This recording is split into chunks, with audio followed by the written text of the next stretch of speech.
Alright, hello everybody, welcome back to CM42 TV. We're going to do something a little bit different today, as you can see. Handheld microphone, doing a wee test here. I'm currently using some new equipment, looking to get some new equipment for the podcast. As you know, the podcast has been a big part of the YouTube channel for many years now, but especially recently, been posting video versions of the podcast that we're recording on Zoom. But you know, now that, you know, it's not total strict lockdown all the time now, we can record some of these in person. And although I do enjoy using my normal microphone in person, it's very easy. You know, it's a USB connection and you don't have to, you know, speak directly into it. It's one of those, it's like a Blue Yeti microphone, so it just sits in the middle of wherever you're talking and you can go back and forth, which is quite good. But like sometimes it can pick up too much like room ambience and that sort of thing. So I also like the aesthetic of the individual microphones, you know what I mean? Like I watch plenty of podcasts on YouTube where, you know, you have the multi-camera set up, nice big lights and stuff like that, but the people will be sitting back, they'll be relaxing, they'll be having a laugh and just like talking at the microphones like this. And I kind of fancied that a little bit, especially since, you know, for the good bit, I've been getting some, you know, guests on and that sort of thing going forward.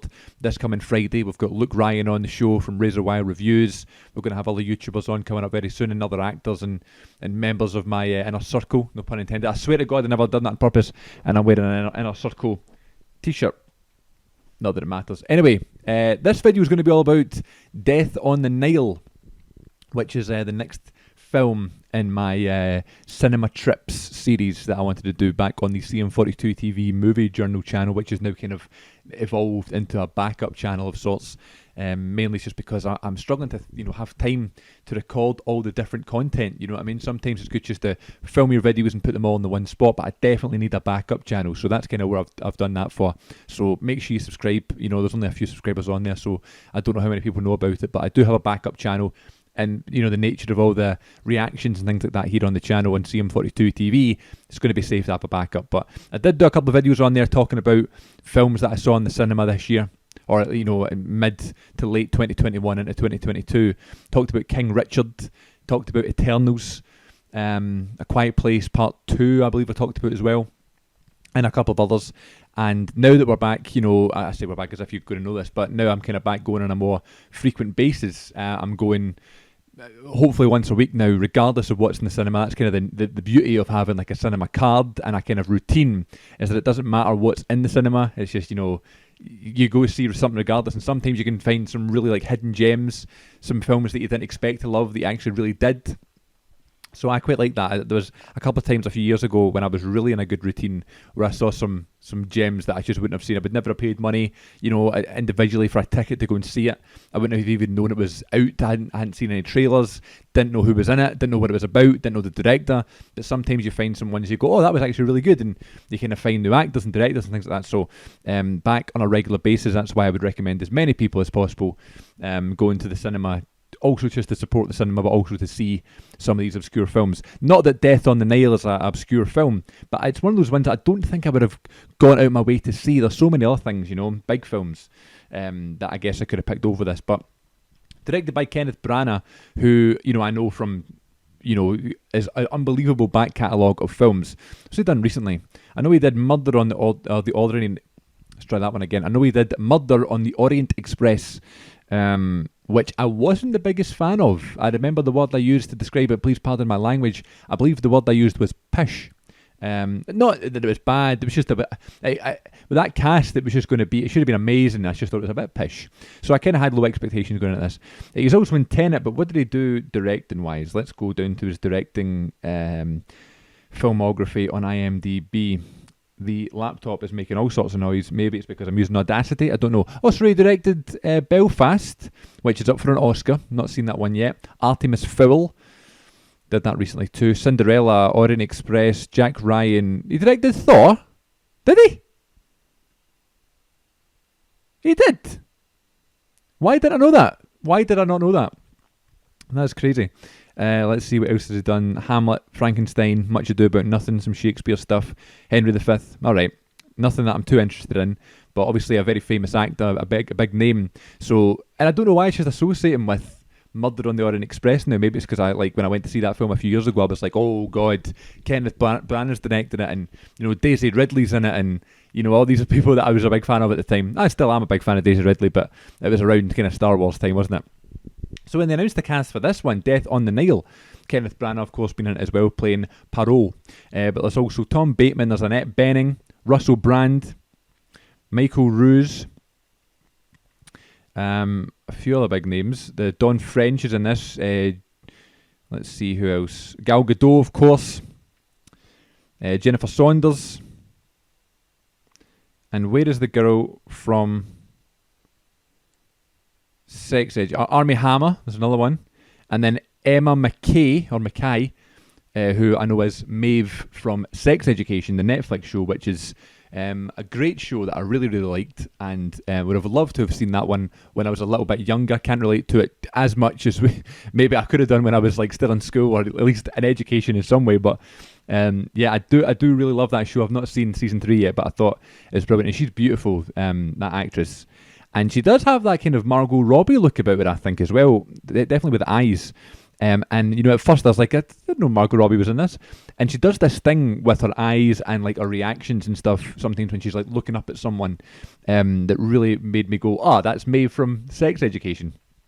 She does lots of stuff in that series like that. So I thought she was brilliant, actually, and I thought the cast did really well. I don't know if it's just because, you know, all these big names make it seem better than it is, but this one I much preferred than Murder on the Orient Express. I was going to say Death on the Orient Express, which is so hard to say. What a mouthful of a title. Murder on the Orient Express. It's just, maybe it's just my accent, but it's murder to say that. It's Murder on the Orient Express to say Murder on the Orient Express. Blem. So yeah, I much preferred this one. Much preferred it. I don't know why I remember thinking the other one was a bit pish. I didn't think this one was pish at all. I thought this one was quite good. Really easy to watch. There's I like films like this where it's like a whodunit, but also it's not too obvious. Rules a lot of things out early on. It's all set on the one spot. It's all kind of set on this boat. And another thing I thought was interesting about this one is there's a few times that give away certain aspects of characters where you absolutely know that that person wasn't the murderer. Like, that person wasn't the person who killed whoever. Sometimes, you know, you have you think it's this person, you think it's that person, and it could be all of them. You know what I mean? But what they did really interestingly in this film is that they definitely ruled out a few. I was like, no, it's definitely not that person. So that was interesting. And I thought it means it kind of rounds it down to maybe like 3 or 4 people that it could be. You think of people who it's not going to be, and you think, okay, it's probably not that person, but it could be. So I thought that was interesting. I'm not going to give any spoilers or anything here, but yeah, I thought it was really good. Gal Gadot, you know, great character. Armie Hammer, great character.